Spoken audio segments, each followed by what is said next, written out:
오늘 말씀 가운데서 하나님의 은혜와 축복이 우리 듣는 모든 이들에게 임하기를 주님의 이름으로 축원합니다.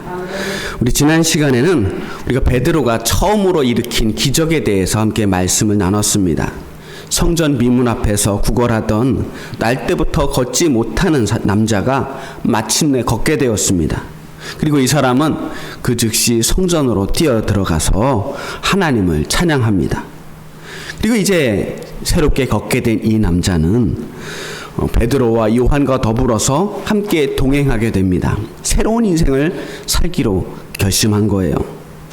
그리고 눈앞에서 기적을 본 수많은 백성들은 이제 솔로몬의 행각이라고 하는 곳에 모여듭니다. 그곳에서 베드로는 다시 한번 설교를 해요. 예수는 그리스도라고 하는 복음을 전하게 된 겁니다.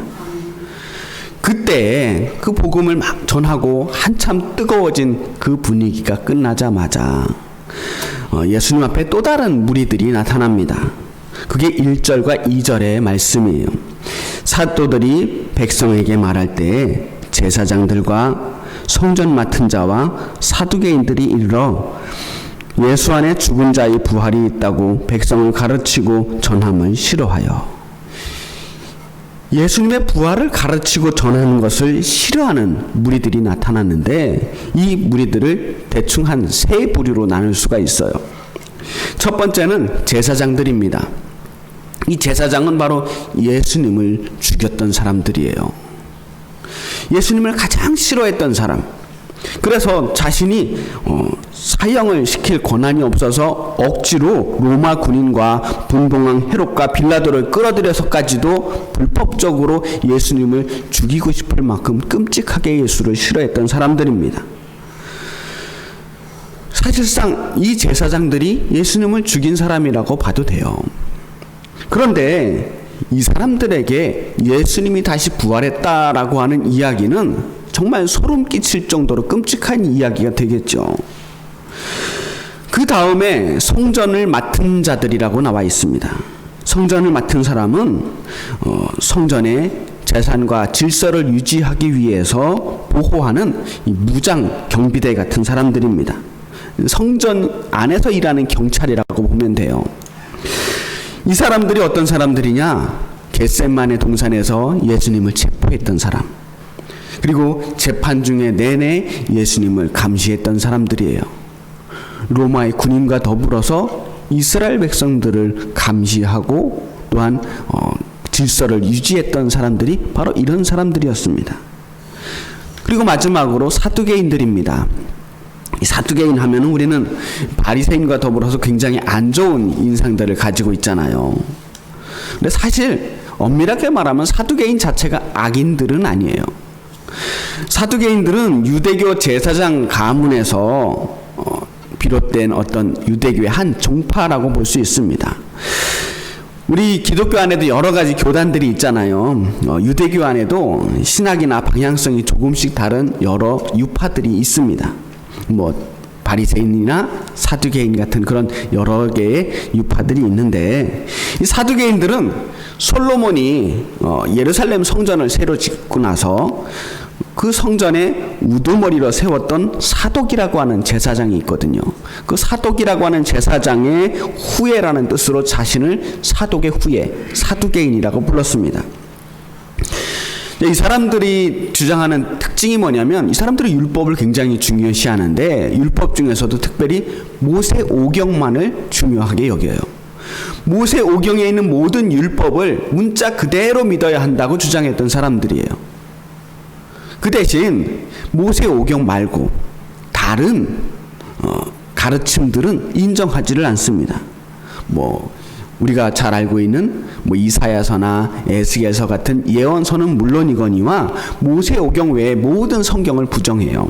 당연히 그 예언서에 나와 있는 부활이라든가 천사의 존재들을 완전히 부정하는 사람들입니다. 그래서 신학적으로 보면 이 사두개인들은 부활을 반대할 만한, 거부할 만한 신학적인 근거들을 가지고 있는 사람들이에요. 부활을 믿지 않는 사람들이니까. 그런데 조금 더 깊이 들어가 보면 이 사두개인들에게는 또 다른 목적이 있어요. 사실 이 사람들은 정치적으로 보면 귀족 집단들입니다. 정치적인 영향력이 상당히 컸던 사람들이에요. 왜 이 사람들이 이렇게 정치적인 영향력이 컸냐면 당시 로마 제국에 굉장히 협조적이었던 사람들이었기 때문입니다. 이 사람들은 로마 제국에게 협조하더라도 유대인들에게 남아있는 어떤 이런 종교적인 자유를 지켜야 한다고 믿었어요. 로마에게 협조하는 사람들에게는 어느 정도의 자유를 줬던 로마 정책을 굉장히 좋아했던 사람들이거든요. 그러다 보니까 이 사람들은 항상 정치적으로 로마의 편을 드는 사람들이었습니다. 성전을 중심으로 한 이스라엘의 질서를 지키고자 하는 그들의 믿음이 이 신학조차도 그런 식으로, 정치적인 성향조차도 그런 식으로 바꿔버린 거예요. 자, 그러다 보니까 이 초대교인들을 바라보는 이 사두개인들의 눈에는 굉장히 이 초대교인들이 부정적으로 보일 수가 밖에 없습니다. 왜냐하면 이 사람들은 사회를 불안하게 만드는 요소로 보게 된 거예요. 이단들이죠. 그렇게 당시에 권력을 지니고 있던 성전을 중심으로 한 권력자들, 대제사장들과 또 성전을 지키는, 성전 맡은 사람들과 사두개인들이라고 하는 이 무리들이 한 마음이 되어서 이 사람을 반대하기 시작합니다. 이 초대교인들을 말이죠. 자신들이 죽인 예수가 부활했다고 하는 메시지 자체가 굉장히 마음에 안 들 뿐더러 제사장도 아니고 공인된 랍비도 아니고 도무지 근본도 없는 저 시골 갈릴리 출신 이 뜨내기 같은 사람들이 함부로 성전에 들어와서 말씀을 전하고 설교를 하는 이런 행위들조차도 자신들의 기득권을, 자신들의 권력을 침해하는 그런 행위로 보게 된 거예요. 그렇게 원래부터 마음에 들지 않던 차에 베드로가 나면서부터 걷지 못한 사람을 일으켜 세움으로써 이 사람이 성전에 들어서 찬양을 하고 사람들은 그 사람 주변에 웅성웅성 모이면서 베드로가 다시 성전 안에서 예수님의 복음을 전하고 있는 것을 목격한 겁니다. 그리고 많은 사람들이 베드로의 설교에 놀라워하고 베드로에게 몰려들고 있는 겁니다. 그래서 이 예수의 반대자들 그리고 부활의 반대자들은 이 새로운 집단 초대교인들에게 위협을 느끼게 된 거예요. 성전을 중심으로 한 자신들이 지키고자 하는 그 질서가 위태롭다고 생각이 든 거죠. 그래서 이 사람들은 베드로와 요한을 일단 붙잡아 놓습니다. 아마 예수님을 붙잡았을 때도 이와 비슷한 마음이지 않았을까 싶어요. 그리고 예수님을 잡았을 때도 한밤중에 그렇게 강도처럼 몰래 예수님을 잡았던 것처럼 베드로와 요한도 그 밤중에 늦은 저녁에 이 베드로와 요한을 체포합니다. 그리고 마음 같아서는 예수님 때처럼 그 한밤중에 불법으로 잡아서 불법으로 심판을 해서 후딱 문제를 해결하고 싶었겠지만 그런데 이번엔 웬일로 제대로 된 절차를 밟기로 합니다. 다음 날 낮에 정식으로 회의를 소집하는 거예요. 5절 6절 말씀 보겠습니다.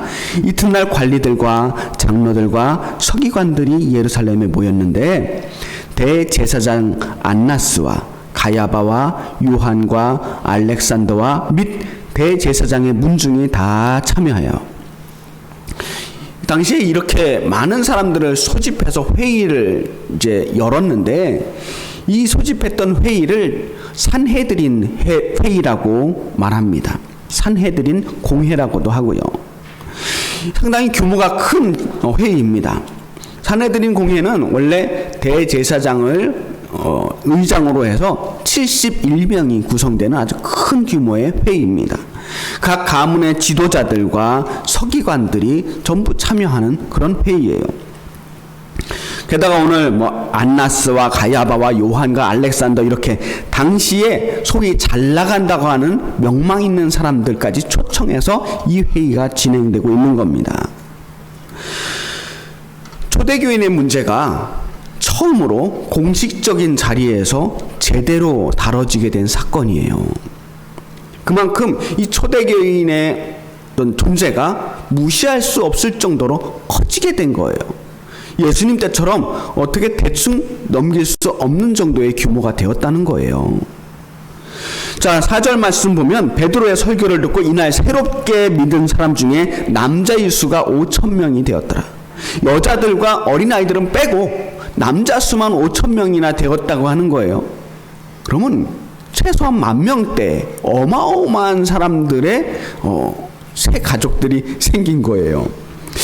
그것도 저 변방 갈릴리 지역도 아니고 예루살렘, 이스라엘 수도 한가운데서 일어난 사건입니다. 정말 어마어마한 사건이거든요. 그래서 이제는 베드로와 요한을 함부로 다룰 수가 없는 거예요. 이렇게 정식으로 산헤드린 공회를 열어서 공식적으로 신문해야만 하는 사건이 된 겁니다. 그들이 베드로와 요한에게 묻습니다. 너희가 무슨 권세와 누구의 이름으로 이 일을 행하였느냐? 네가 무슨 자격으로 함부로 성전에서 사람을 고치고 함부로 설교를 하고 있느냐? 당신의 이력서와 자격증을 내놓으라라는 말이에요. 그 사람들은 이미 베드로와 요한에 대해서 잘 알고 있는 사람들입니다. 그들이 기껏해야 저 갈릴리 저 손구석 시골 출신의 별 볼 일 없는 사람들이라는 걸 이미 알고 있어요. 그래서 이렇게 묻는 겁니다. 이들이 자신의 높은 권세를 이용해서 너 보잘것없는 너희들 니까짓게 뭐라고 여기서 이런 일을 행하고 있느냐? 이들의 입을 틀어막으려고 하는 거예요. 우리가 너희에게 권세를 준 적이 없는데 너희가 어떻게 감히 여기서 함부로 설교를 하고 사람들을 가르치고 있느냐라는 말이에요. 하지만 베드로는 그들 앞에서 그 위세등등한 권력자들 앞에서 조금도 주눅들지 않습니다. 오히려 그들 앞에서 또다시 복음을 전합니다. 그들 앞에서 담대하게 예수님에 대해서 다시 말하는 거예요. 요약하면 당신들이 모함했던 예수, 그 예수님이 그리스도였다는 거예요. 당신들이 죽인 그 그리스도 예수가 다시 살아나셨다. 그리고 세상의 권세가 아니라 나사렛 예수 그리스도의 이름으로 나는 이 사람이 건강하게 되도록 했고, 그리고 이 사람이 지금 여기 서 있다는 거예요. 시골 출신의 못 배운 사람인 줄만 알았던, 그래서 만만하게 여겼던 이 베드로가 조리 있게 또박또박 자기 할 말을 당당하게 이야기를 합니다. 뭔가 자신들도 반박을 하기는 해야 하는데 문제는 거기 그 베드로가 예수 그리스도의 이름으로 이렇게 세운 그 남자가 옆에 서 있어요. 이 사람이 지금 증인으로 서 있는 겁니다. 예수 그리스도의 이름으로 그 이름의 권세를 온몸으로 지금 자기 몸으로 증거하고 있는 사람이에요. 베드로의 말이 진짜인지 아닌지를 이 사람이 증명하고 있는 거예요. 변화된 사람이 바로 말씀의 증거고 복음의 증거고 표적이 되는 겁니다. 여기 구원받은 사람이 서 있는 거예요. 거기에 앉아있던 모든 사람들이 다 봤어요. 그 사건을 직접 목격한 사람들이 있습니다. 그래서 누구도 그 사실에 대해서는 부인할 수가 없는 거죠. 하지만 문제는 그 복음을 듣고 그 증인을 보고 나서도 산헤드린에 있던 그 수많은 그 의원들은 베드로의 말을 믿으려고 하지 않습니다. 그들의 마음에 변화가 생기지 않아요. 애초에 그들은 베드로를 세워놓고 베드로가 하는 말에 대해서는 귀를 기울일 생각이 없는 사람들입니다. 밖에서는 지금 베드로의 그 설교를 듣고 하루에 남자만 5,000명이 회개를 하고 주님 앞으로 돌아오는데 산헤드린에 있던 그 높은 양반들은 단 한 명도 회심하지 않는다는 거예요. 똑같은 말씀을 들었는데, 같은 복음을 전했는데 산헤드린에서는 아무 일도 일어나지 않았어요. 그 사람들은 어떤 사람들이에요? 스스로 자기는 거룩하다고 하는 사람들이에요. 나는 성전을 위해서 일한다. 나는 하나님을 위해서 일한다. 나는 거룩한 제사장이다. 나는 제사장 사독의 후예로서 믿음의 명문 가문으로서 믿음을 지키는 사람이라고 자부했던 사람들이에요. 그런데 그들이 뭐라고 해요? 도무지 예수 그리스도의 이름으로는 가르치지도 말고 전하지도 말라고 협박하고 있습니다. 사람들이 왜 이럴까요? 사실 이 사람들 나름대로는 자기가 지금 최선을 다하고 있는 중이라고 생각할 거예요. 자기 임무에 충실하다고 생각할 겁니다. 자기가 배운 대로, 자기가 아는 대로, 자기가 생각하는 대로 충실하게 지금 자신의 임무를 감당하고 있는 중이에요. 아마 이 사람들은 절대로 그리스도인들을 이해하지 못했을 겁니다. 성전을 중심으로 튼튼하게 굳어져 있던 자신들의 믿음을 바꿀 생각이 없는 사람들이에요. 이 사람들은 이 은혜 받은 사람들과 삶의 자리가 달랐던 사람들이에요. 사용하는 언어가 달랐고 생각하는 방식이 달랐어요. 모세 오경 외에는 그 어떤 말씀도 믿을 수 없었던 이 사람들에게 부활이니 메시아니 하는 그런 이야기는 애초에 귀에 들어오질 않아요. 사람들이 참 안 바뀌는 것 같습니다. 쉽게 바뀌는 게 사람인 것 같지만 정말 안 바뀌는 게 또 사람이에요.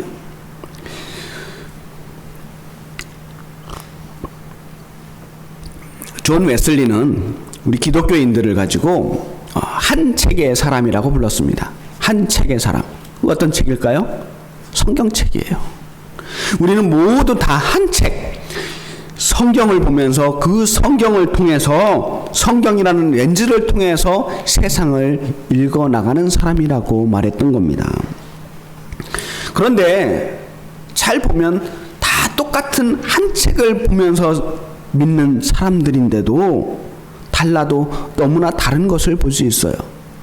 저 사람과 과연 내가 같은 신앙을 가지고 있는 걸까? 라고 의심이 들 정도로 너무나 그 삶의 모습이, 생각하는 방식이 다른 사람들을 볼 수 있습니다. 너무나 달라서 도저히 그 간격을 좁힐 수가 없어서 서로 갈라서게 돼요. 같은 기독교인데도. 그렇게 도저히 화해할 수가 없어서, 이해할 수가 없어서 때로는 교파를 나누기도 하고 교단을 갈기도 합니다. 그리고 비슷한 사람들끼리 어떻게 모여보자고 해서 오늘날 지금 이렇게 교단이 뿔뿔이 흩어졌는데, 심지어는 그 같은 교단 안에서도 달라도 너무나 다른 사람들을 보게 돼요. 같은 감리교인인데도 우리 같은 교단 사람들이 맞을까라고 생각할 정도로 이해의 차이가 너무나 극과 극인 경우들을 보게 되잖아요. 왜 그럴까? 사람 말씀으로 바뀌는 게 아닌 것 같아요. 말씀이 사람을 바꿔야 되는데 도무지 내 안에 있는 이 딱딱한 문이 열리질 않아요. 들을 생각을 하지 않습니다. 세상을 보는 눈이 달라져야 하는데 사람들을 이해하려고 하지 않아요. 다른 사람의 말에 귀를 기울이지 않아요.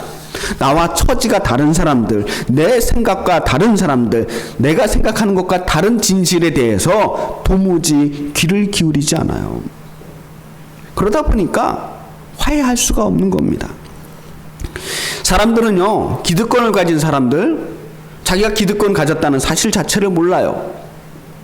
왜냐하면 태어날 때부터 그렇게 가지고 태어났으니까. 그 사람이 그렇게 다른 사람을 이해하지 못하는 건 그 사람이 악해서가 아닙니다. 악하지 않아요.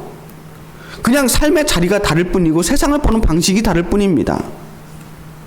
산헤드린 사람들은 갈릴리 사람들을 이해할 수 없어요.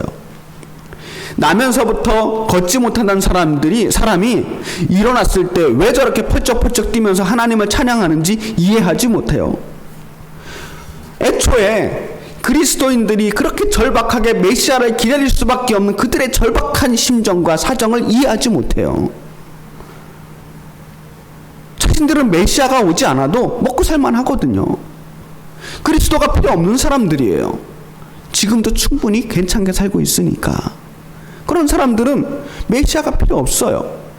부활하신 예수님 필요 없는 사람들이에요. 그러니까 자기가 그리스도로 가는 예수를 죽일 수밖에 없었고 예수의 부활도 믿을 수가 없는 겁니다. 그리고 자기는 여전히 스스로 거룩하다고, 하나님의 거룩한 백성이라고 생각하고 사는 거예요. 아까도 말씀드렸듯이 이 사람들 황제의 허락을 받은 제사장들이었고 뼈대에 있는 제사장 집안이었거나 대대로 부유함을 이어오던 귀족 집안들이었습니다. 그들이 뽐내는 그들의 자격, 그들의 권세는 사실 그들이 노력해서 얻은 게 아니에요. 그냥 태어나 보니 그런 권력들이 자신에게 주어진 거예요. 금수저가 그런 거예요. 노력해서 얻은 사람은 금수저가 아니에요. 원래부터 금수저를 물고 태어난 거예요.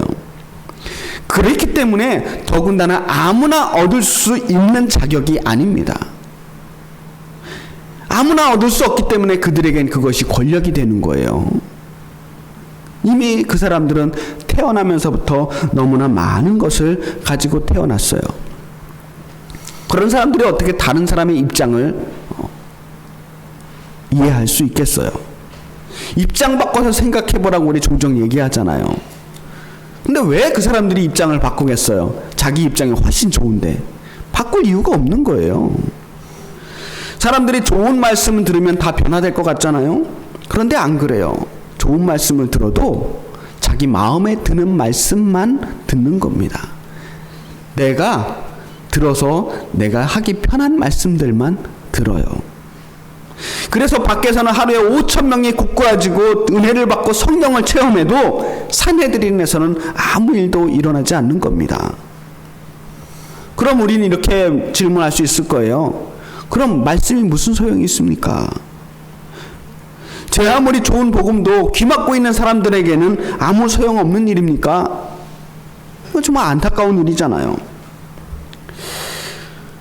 그래서 그리스도의 사랑이 우리에게 필요한 겁니다. 성령이 우리를 바꿔놔야 되는 거예요. 사랑이라는 게 뭡니까? 예수님이 말씀하셨던 사랑은 이해할 수 없는 사람들을 이해하는 거예요. 도저히 사랑할 수 없을 것 같은 그 사람을 사랑하는 거예요. 그 쉬운 일 아니거든요. 의지로 가능한 일이 아닙니다. 머리로 절대로 사랑할 수 없을 것 같은 사람이에요. 그런데 그 사람까지도 사랑하라는 거예요.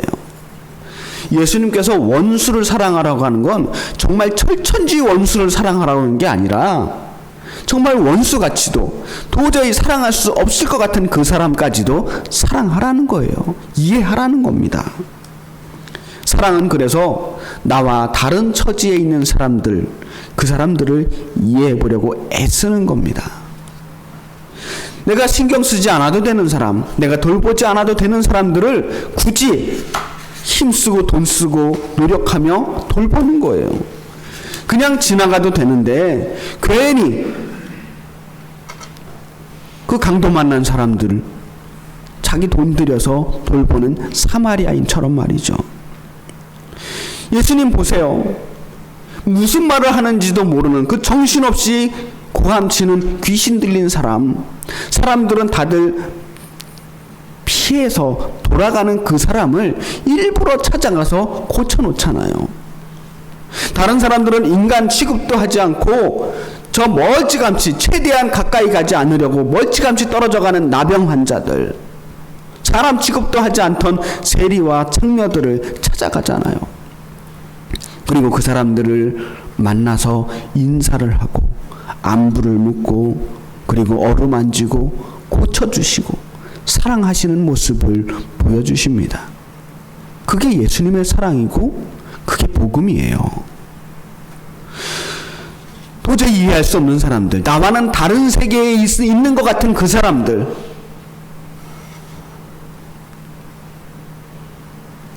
천벌받아 마땅할 것 같은 그 사람들까지도 내가 품어보려고 하는 마음, 그런 사랑이 우리에게 필요한 거예요. 이 시대에 정말 갈등의 끝에서 끝으로 넘어가는 이 시대에 누구 편이 문제가 아니라 서로 품어내려고 하는 이 노력이 없으면 이 사회는 엉망진창이 돼요. 결국은 전쟁터가 되고 맙니다. 하나님이 오늘 우리에게 그런 사랑을 요구하시는 겁니다. 산헤드린 의회의 그 높으신 분에게는 그런 사랑이 없었어요. 베드로가 그들 앞에서 정말 간절하게 가슴 절절하게 복음을 외쳤지만 그들의 마음은 꼭 닫혀 있었습니다. 자기의 생각과 자기의 입장에 갇혀 있던 사람이 그저 성전의 권위와 율법의 권위를 위해서 저 사도들의 입을 틀어 막아야 되겠다라고 하는 생각밖에 없었습니다. 복음을 듣기는 들었지만 그들은 사실 아무것도 듣지 못한 거예요. 그래서 예수님께서 그토록 자주 귀 있는 자는 들을지어다, 귀 있는 자는 들을지어다라고 말씀하셨는지도 몰라요. 그런데 베드로와 요한이 이렇게 말합니다. 그들이 말하지 말라고, 도무지 전하지 말라고 이야기했을 때 우리는 보고 들은 것을 말하지 않을 수 없다. 말하지 않고 싶어도 말하지 않을 수가 없어요. 내가 봤기 때문에, 들었기 때문에, 내가 증인이기 때문에. 산헤드린 의회가 대단한 권력을 가진 것처럼 보였고 그들이 엄청난 기세로 위협을 하지만 베드로와 요한을 멈출 수가 없었습니다. 그들은 예수 그리스도의 이름으로 직접 사람을 고쳤고 그 모든 일들, 하나님이 역사하시는 그 현장을 직접 눈으로 보고 경험했기 때문입니다. 전도라는 게 뭐냐? 내가 보고 내가 경험한 것을 전하는 거예요. 내가 만난 예수님 전하는 거예요. 31절 말씀은 오늘 이렇게 이야기를 마무리합니다. 빌기를 다함에 모인 것이 진동하더니 그리고 그들은 성령이 충만하게 되어 담대하게 하나님의 말씀을 전하게 됩니다. 자, 베드로와 요한이 이제 이 모든 산헤드린 의회를 다 마친 후에 다시 그들의 공동체로 돌아가요. 그리고 나서 자신들이 겪었던 일들에 대해서 보고를 합니다. 우리가 이런 어려움들을 겪었습니다. 이제 우리 공동체가 앞으로 이 일들을 계속 마주해야 될 겁니다. 이 반대 앞에서 우리가 기도하며 우리의 믿음을 지켜야 할 것입니다. 라고 말했을 겁니다. 그래서 이 새로운 반대 세력들을 앞에 두고 이 사람들은 열심히 기도를 합니다. 그때 거기 있던 모든 무리들이 다 성령 충만하게 되었습니다. 이제는 120명의 제자들 뿐만 아니라 새롭게 들어온 5,000명이 넘는 수많은 공동체가 다 성령 충만하게 되었어요. 성령의 불이 옮겨 붙기 시작한 겁니다. 이제는 그들이 한 사람 한 사람의 사도가 되어서 하나님의 말씀을 전하게 됩니다. 이제 사도행전은 폭발적인 전도를, 폭발적인 부흥을 경험하게 돼요. 오늘 우리는 말씀 속에서 전혀 다른 반응을 보이는 두 무리들을 보게 됩니다. 성전을 중심으로 있던 복음에 반대하는 사람들, 그리고 말씀의 은혜를 받고 성령이 충만해진 그 말씀의 증인으로 살아가는 사람들을 보게 됩니다. 옛부터 지금까지, 사도행전의 시대부터 지금까지 복음은 변하지 않았어요.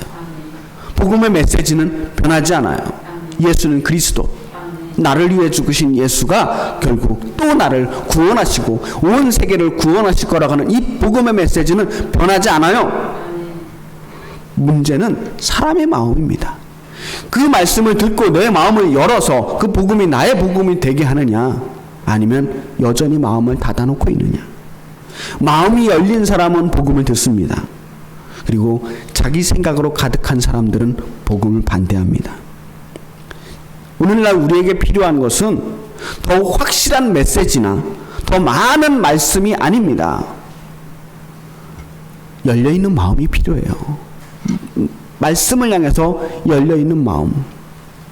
지금 그 말씀이 나를 향한 말씀, 나를 위한 말씀이라는 것을 믿고 받아들이려고 하는 그 열려있는 마음이 있으면 우리는 날마다 성령이 충만한 생활을 할 수 있게 되는 겁니다. 말씀을 기대하고 그 말씀의 증인이 되기로 결심하는 사람들은 이미 그 복음이 던져져 있을 때 이미 가슴에서 뜨거워지는 것을 경험하게 되는 거예요. 우리 믿음의 순수함, 결국 여러 가지 훈련과 교육이 필요한 게 아닙니다. 말씀대로 살려고 애쓰는 마음, 보고 들은 것을 전할 수밖에 없는 마음, 그런 마음들이 우리에게 필요한 겁니다. 사실 우리는 이미 너무 많은 복음을 듣고 너무 많은 말씀을 들었어요. 이제 우리에게 필요한 것은 그 말씀에 대한 응답이 필요합니다. 그 말씀에 대한 결단과 실천이 필요합니다. 오늘 말씀의 마지막을 보면 성령이 충만하여 담대히 말씀을 전하는 사람들이 있었는데 그 모인 곳이 진동하였다고 말합니다. 땅이 흔들리는 거예요. 지축이 흔들립니다. 뭐예요? 그 사람들로 인해서 세계가 움직이는 거예요. 세상이 변하는 겁니다. 오늘 우리 그리스도인들을 통하여 세상이 움직일 수 있기를 바랍니다. 땅이 진동할 수 있기를 바랍니다. 오늘 우리가 여기 모인 우리 엘림교회가 그렇게 세상을 움직일 수 있는 복음의 일꾼들이 되기를 주님의 이름으로 축복합니다. 기도하겠습니다.